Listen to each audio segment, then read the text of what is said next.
Good morning students. हम लोग इस क्लास में इंग्लिश की बड़ी बड़ी और कठिन कठिन मीनिंग को बिल्कुल आसानी से पढ़ना सीखेंगे। और सबसे खास बात, इस क्लास में मैं आपको इंग्लिश पढ़ना ट्रिक के माध्यम से सिखाऊंगा। कहने का मतलब, जो आपको कठिन शब्दों को पढ़ने में दिक्कत होती है, कठिन वर्ड्स को पढ़ने में दिक्कत होती है, हम लोग उस पर काम करेंगे। आपको एक काम करना है, जो मैं आपको रूल बताऊं, नियम बताऊं, आपको उस पर गौर करते हुए जाना है। मेरी गारंटी है कि आपको इंग्लिश पढ़ने में दिक्कत कभी भी नहीं होगी। जैसे हमारी जो पहली मीनिंग है, आपको यहाँ पे गौर करना है एस आई पे। इंग्लिश का एक रूल होता है, कभी कभार जो हमारा एस होता है उसे हम लोग जा भी पढ़ते हैं। क्या पढ़ते हैं? जा। याद रखिएगा, यहाँ पर जो हमारा दो जगह एस लिखा है, इसे हम लोग सा नहीं पढ़ेंगे, इसे क्या पढ़ेंगे? जा। आपको किस पर गौर करना है? एस पे। तो देखिए हमारी पहली मीनिंग क्या बनी? ई एन, इन, टी एच यू, थू, इन थू, एस आई। यहां पर जो हमारा एस आई है, इसे पढ़ेंगे जा। तो मीनिंग क्या बनी? इन थू जी। आगे लिखा है ए आ एस एम, इसे भी क्या पढ़ना है? शा। तो आखिरी में हमारी मीनिंग क्या बनी? इन थू जी अ जम, इंथुजियाजम। इंथुजियाजम, इंथुजियाजम का मतलब होता है उत्साह यानी जोश। एक सेंटेंस देख लेते हैं। Her enthusiasm for learning inspired everyone. Her का मतलब उसका, इंथुजियाजम का मतलब जोश या उत्साह। उसका जो उत्साह था फॉर लर्निंग, सीखने के लिए, इंस्पायर्ड, प्रेरित करता है यानी प्रेरणा देता है, एवरीवन, हर एक को। अगली मीनिंग देखते हैं। अगली मीनिंग तो बिल्कुल सरल है। ई वी आई, इसे पढ़ेंगे ए वी। मैं आपको बता दूं कि जो हमारा ई होता है उसे हम लोग कभी कभार ए भी पढ़ते हैं और कभी कभार ई भी पढ़ते हैं। तो इतनी मीनिंग क्या बनी? A V D E N T, dent. पूरी मीनिंग एविडेंट। एविडेंट, एविडेंट का मतलब होता है प्रत्यक्ष यानी साफ। जो चीज साफ साफ होती है तो उसे क्या बोलते हैं? एविडेंट। एक सेंटेंस इसका देख लेते हैं। It was evident that he was telling a lie. It was, ये था, एविडेंट, साफ, ये साफ था, दैट की, ही वॉज, वह, telling a lie. Telling a lie का मतलब होता है झूठ बोलना, यानी ये साफ था कि वो झूठ बोल रहा है। तो दो मीनिंग क्या बनी? Enthusiasm, evident. आगे चलते हैं, आगे वाली मीनिंग को पढ़ते हैं। यहां पर लिखा है ई एक्स ए। मैं आपको बता दूं, जो हमारा एक्स होता है उसे भी हम लोग कभी कभार जा पढ़ते हैं। क्या पढ़ते हैं? जा। तो मीनिंग क्या बनी? ई एक्स ए, एक जय। अब यहाँ पर जी हमारा दो बार लिखा है। अब आपको यहाँ पे ध्यान देना है जी पे। इंग्लिश का एक रूल होता है, अगर आपको किसी भी मीनिंग में कोई अक्षर दो बार लिखा मिले तो हम लोग उसका उच्चारण एक बार करते हैं। कहने का मतलब, जी हमारा दो बार लिखा है, लेकिन कितनी बार पढ़ेंगे? एक बार। तो इतनी मीनिंग क्या बनी? एक जय जे, R A T E, rate. पूरी meaning exaggerate, exaggerate, exaggerate. Exaggerate का मतलब क्या होता है? बढ़ा चढ़ाकर कहना, यानी किसी बात को आगे बढ़ा चढ़ाकर बोले उसे क्या बोलते हैं? एग्जैजरेट। एक सेंटेंस देख लेते हैं। डोंट एग्जैजरेट द प्रॉब्लम, यानी जो समस्या है उसे बढ़ा चढ़ाकर मत बोलो। इट इज़ वेरी स्मॉल, यानी जो प्रॉब्लम है यानी समस्या है, ये कैसी है? वेरी स्मॉल, यानी बहुत ज़्यादा छोटी। आगे चलते हैं, आगे वाली मीनिंग को पढ़ते हैं। एफ ए, इसे पढ़ेंगे फे। आपको यहाँ पे गौर करना है ए पे। जो हमारा ए होता है वो इंग्लिश में कई चीज़ों का काम करता है। पहला तो ए की मात्रा, दूसरा ए की मात्रा, तीसरा ए और चौथा आ। यहाँ पर जो ए है वो ए की मात्रा का काम करेगा। एस सी, एस सी को हम लोग पढ़ते हैं शा। याद रखिएगा, अगर आपको कहीं पर एस सी लिखा मिले तो उसे क्या पढ़ना है? शा। तो मीनिंग क्या बनी?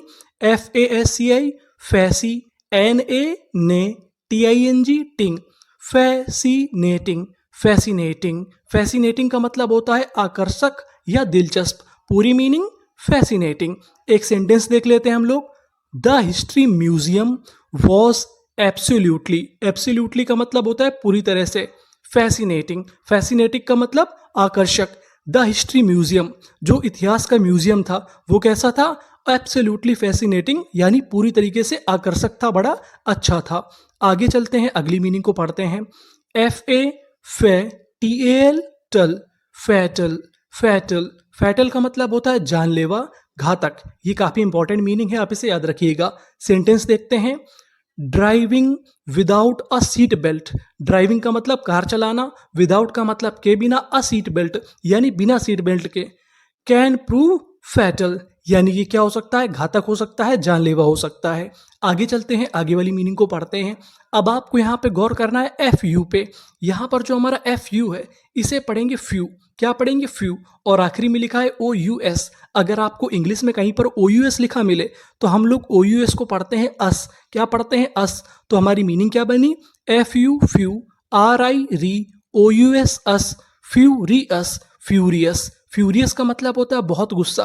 अगर कोई व्यक्ति बहुत ज़्यादा गुस्सा होता है तो उसे हम लोग इंग्लिश में क्या बोलते हैं, फ्यूरियस, फ्यूरियस। तो हमारा सेंटेंस देख लेते हैं, ही वॉज फ्यूरियस, वो बहुत ज़्यादा गुस्सा था। वेन, वेन का मतलब होता है जब। मैं आपको बता दूं, अगर लास्ट में प्रश्नवाचक चिन्ह लगा हो तो वेन का मतलब होगा कब, लेकिन अगर प्रश्नवाचक चिन्ह नहीं लगा तो वेन का मतलब होगा जब। He was furious when he discovered, discovered का मतलब पता चला। द ब्रोकन विंडो, जब उसको टूटी हुई खिड़की के बारे में पता चला वो क्या हो गया, फ्यूरियस, बहुत ज़्यादा गुस्सा। आगे चलते हैं, अगली मीनिंग को देखते हैं। GEJNE ने, जे ने, ROUS, इसे क्या पढ़ेंगे, रस।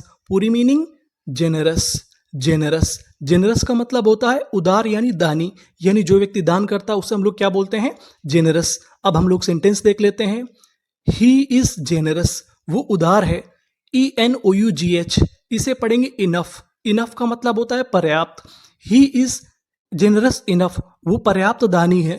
टू डोनेट यानी दान करना। हाफ हिज वेल्थ, यानी वो इतना दानी है कि वो अपनी आधी संपत्ति का क्या कर सकता है, दान कर सकता है। अगली मीनिंग देखते हैं। अगली मीनिंग तो बहुत ही आसान है, GLOOM, इसे क्या पढ़ेंगे, ग्लूम, ग्लूम। ग्लूम का मतलब होता है उदासी यानी अंधकार। सेंटेंस देख लेते हैं। A cloud of gloom hung over the sunken ship. GRA, इसे क्या पढ़ेंगे, ग्रे, TE टा, FUL full, grateful, grateful. Grateful का मतलब होता है आभारी यानी कृतज्ञ। सेंटेंस देख लेते हैं। आई एम डीपली, मैं हूं, डीपली का मतलब बहुत ज्यादा, ग्रेटफुल, ग्रेटफुल का मतलब आभारी। फॉर योर, आपका, टाइमलेस हेल्प, यानी जो आपने मदद की है इसके लिए मैं आपका बहुत ज़्यादा ग्रेटफुल हूँ यानी आभारी हूँ। अगली मीनिंग देखते हैं।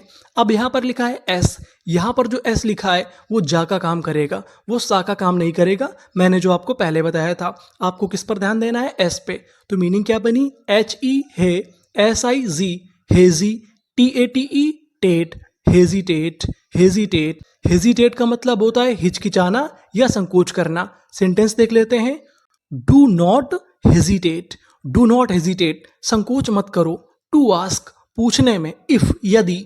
यू हैव डाउट्स, अगर आपको है डाउट्स, डाउट्स का मतलब संदेह। अगर आपको कोई संदेह है तो संकोच मत करो, आप सवाल पूछ सकते हो। आगे चलते हैं, आगे वाली मीनिंग को पढ़ते हैं। IMI इमी, TA टे। अब आपको गौर करना था TION पर। अगर आपको इंग्लिश में कहीं पर TION लिखा मिले तो हम लोग TION को पढ़ते हैं शन। क्या पढ़ते हैं, शन। तो हमारी मीनिंग क्या बनी, इमिटेशन, इमिटेशन, इमिटेशन। इमिटेशन का मतलब होता है नकल करना, किसी की नकल करना, उसे हम लोग इंग्लिश में क्या बोलते हैं, इमिटेशन। सेंटेंस देख लेते हैं। दिस रिंग, ये अंगूठी। इज, इसका मतलब है, आ का मतलब एक, चीप, चीप का मतलब बेकार सी या सस्ती सी। इमिटेशन यानी नकल। ऑफ रियल गोल्ड, यानी रियल का मतलब वास्तविक, गोल्ड का मतलब सोना। यानी ये जो अंगूठी है ये क्या है, एक नकल है असली सोने की। अगली मीनिंग देखते हैं। अब यहाँ पर हमारा M 2 बार लिखा है। मैंने आपको पहले बताया था कि कोई अक्षर 2 बार लिखा हो तो कितनी बार पढ़ते हैं, 1 बार। तो मीनिंग क्या बनी, IMME, इमे। आगे लिखा है ENCE, इसे पढ़ते हैं एंस। तो मीनिंग क्या बनी, इमेंस, इमेंस। इमेंस का मतलब होता है अत्यधिक, यानी जो चीज़ बहुत ज़्यादा होती है उसे क्या बोलते हैं, इमेंस। सेंटेंस देख लेते हैं। They derived immense pleasure from the music, यानी उनको संगीत से बहुत ज़्यादा आनंद मिला। आगे चलते हैं, अगली मीनिंग को पढ़ते हैं। INE इने, VIV इने, वी, TA टे, BLE, आपको गौर करना है BLE पर। BLE को हम लोग इंग्लिश में पढ़ते हैं बल। क्या पढ़ते हैं, बल। तो मीनिंग क्या बनी, इनेविटेबल, इनेविटेबल। इनेविटेबल का मतलब होता है अपरिहार्य, जिसका मतलब जो टाला न जा सके, यानी जिस चीज को हम लोग टाल नहीं सकते उसे क्या बोलते हैं, इनेविटेबल, इनेविटेबल। सेंटेंस देख लेते हैं। Change is an inevitable part of human life, यानी जो बदलाव है वो कैसा हिस्सा है, इनेविटेबल, यानी इसे बदला नहीं जा सकता, जीवन में बदलाव होता रहता है। ऑफ ह्यूमन लाइफ, यानी मनुष्य के जीवन का। अगली मीनिंग को पढ़ते हैं। IN in FLU flu, ENCE इसे पढ़ते हैं एंस, तो पूरी मीनिंग क्या बनी? Influence, influence. इन्फ्लुएंस का मतलब होता है प्रभाव यानी असर। सेंटेंस देखते हैं। सोशल मीडिया यानी जो सोशल मीडिया है हैज़ अ ह्यूज, ह्यूज का मतलब विशाल, इन्फ्लुएंस ऑन यूथ, यूथ का मतलब युवा लोग, यानी जो हमारा सोशल मीडिया है उसका बहुत ज़्यादा प्रभाव है। किस पर प्रभाव है? यूथ पर यानी युवाओं पर। अब हम आगे चलते हैं, आगे वाली मीनिंग को पढ़ते हैं। INN, यहाँ पर एन हमारा 2 बार लिखा है, कितनी बार पढ़ेंगे? 1 बार। INNO, inno, CENT, cent, innocent, innocent. Innocent का मतलब होता है मासूम यानी बेगुनाह, यानी जो बेगुनाह होता है उसे इंग्लिश में क्या बोलते हैं? इनोसेंट। सेंटेंस देखते हैं। द कोर्ट यानी जो अदालत है डिक्लेयर्ड, डिक्लेयर्ड का मतलब घोषणा कर देना। द पुअर मैन इनोसेंट, अदालत ने कहा कि जो गरीब आदमी है वो कैसा है? इनोसेंट यानी बेईमान नहीं है, ईमानदार है यानी बेगुनाह है। अगली मीनिंग देखते हैं। INNSU, यहाँ पर जो यू लिखा है वो आ का काम करेगा। मैं आपको बता दूं कि जो हमारा यू होता है वैसे तो ऊ की मात्रा का काम करता है, लेकिन कभी कभार आ का भी काम करता है। तो मीनिंग क्या बनी? Insult, insult. इंसल्ट का मतलब होता है अपमान करना या बेइज्जती करना। अगर आप किसी की बेइज्जती करते हैं तो उसे इंग्लिश में क्या बोलेंगे? इंसल्ट। इसका एक सेंटेंस देख लेते हैं। She felt it was an insult to her intelligence, intelligence का मतलब होता है बुद्धिमत्ता यानी बुद्धिमानी। सी फेल्ट, उसने महसूस किया, इट वॉज, ये थी, एन इंसल्ट, एक बेइज्जती, टू हर इंटेलिजेंस यानी उसकी बुद्धिमत्ता के प्रति, यानी उसको लगा कि उसकी बुद्धिमानी की बेइज्जती की जा रही है। आगे चलते हैं, आगे वाली मीनिंग को पढ़ते हैं। JEA, इसे पढ़ेंगे जे, यहाँ पर जो ए है वो साइलेंट रहेगा, ए का उच्चारण नहीं करना।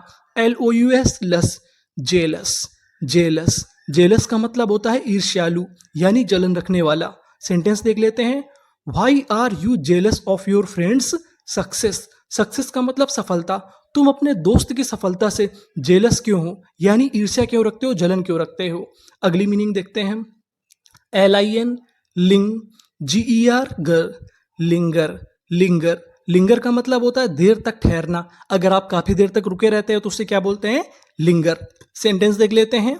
द स्वीट स्मेल, अच्छी महक, of coffee continue to linger, यानी काफी देर तक जो अच्छी महक है कॉफी की वो क्या हो रही? मंडराती रही यानी रुकी रही।